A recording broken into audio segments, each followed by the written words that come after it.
સિંહણને બચ્ચું જન્મ્યું. સિંહ બચ્ચા માટે જીભ જતન ખોરાક લાવી આપતો. સિંહણને બચ્ચાને જેમ ખવડાવતી. એક વખત સિંહ વનમાં ફરી રહ્યો હતો. શિકારની શોધમાં હતો, પરંતુ કોઈ પ્રાણી ન દેખાતા તે એક ઝાડ નીચે હતાશ થઈને બેઠો હતો.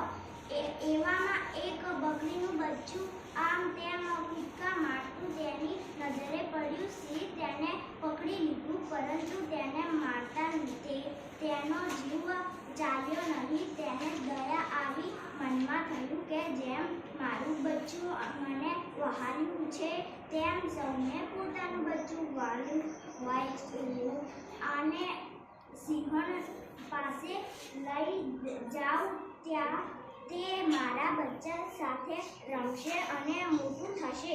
સિંહ બકરીના બચ્ચાને સિંહણ પાસે પામી. તેણે સિંહને પૂછ્યું, આ બકરીનું જીવનું બચ્ચા કેમ લાવ્યા? શું તે આપણે શિકાર નથી? સિંહ કહ્યું, મને કુદરત રીતે તેના ઉપર ઉપજ્યું, એટલે તેને મારી ન શક્યો. સિંહણ બોલી, તો હું પણ તેને